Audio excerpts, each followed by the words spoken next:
Türkiye Yeşilay Cemiyeti biliyorsunuz 5 Mart 1920'de kurulan ve kurulduğu günden beri bağımlılıkla mücadele eden, sağlıklı nesiller yetiştirmeye çalışan ve toplumu zararlı alışkanlıklardan korumaya çalışan bir sivil toplum kuruluşu.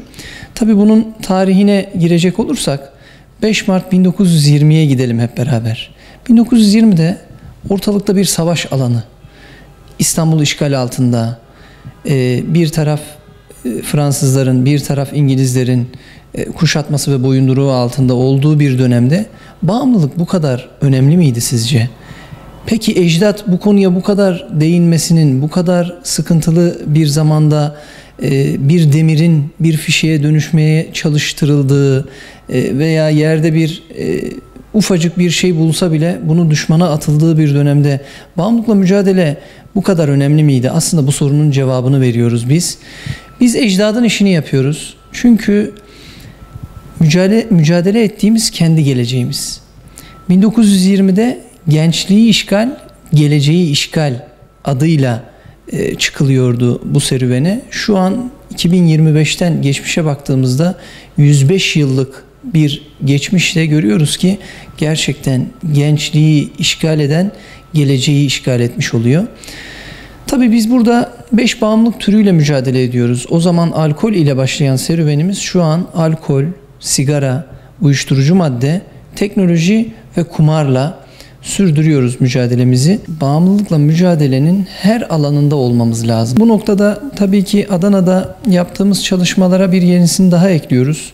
İl Sağlık Müdürlüğü ile bir protokol hazırlığına girdik. İnşallah bundan sonraki süreçte mücadelemiz katlanarak devam eder ve bu süreç içerisinde daha fazla bireye ulaşırız. Yeşilay Danışmanlık Merkezimiz bu noktada 5 bağımlılık türünde mücadele etmeye çalışan bireylere psikososyal destek hizmeti sağlıyor. Tamamen ücretsiz ve tamamen gizlilik esasına dayalı bu hizmeti sunuyor. Bunu sizler aracılığıyla da Adana'da duymayan kalmasın düsturuyla olabildiğince fazla kesime duyurursak bizim bu konuda uğraş veren, bu konuda mücadele etmeye çalışan bireylerimizi yalnız bırakmamış oluruz. Teknoloji bağımlılığı, sosyal medya bağımlılığı, oyun bağımlılığı dediğimiz dijital bağımlılık, daha doğrusu davranışsal bağımlılık altında değerlendirdiğimiz bu süreç ne yazık ki bağımlılık hastalığının artık teknolojiyle beraber içimize daha fazla girift olduğu ve daha fazla sorun yaşadığımız konuların başında geliyor.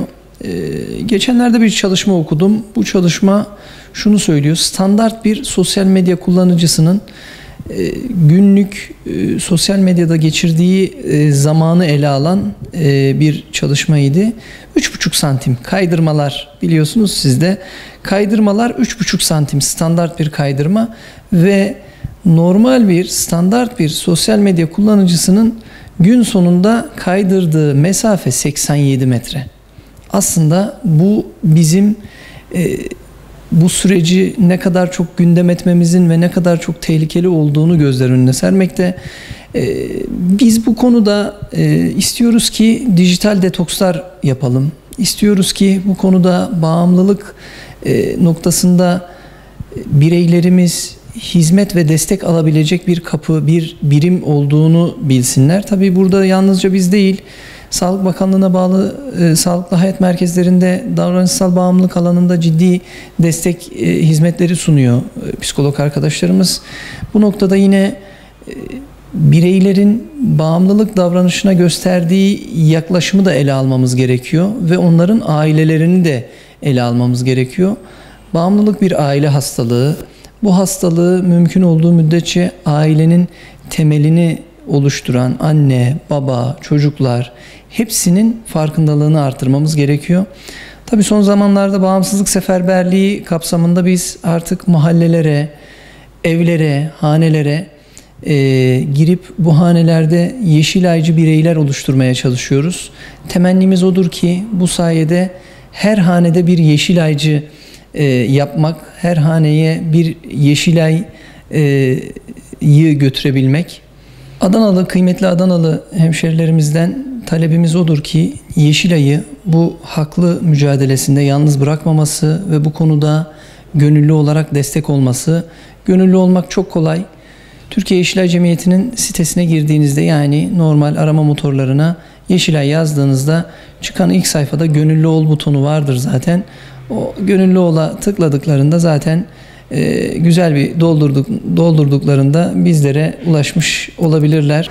Bağımlılıkla mücadelesini kaybetmiş her bir genç vatan topraklarından ayrılmış bir karış toprağa bedeldir. Biz bu anlayışla çalışmaya gayret gösteriyoruz.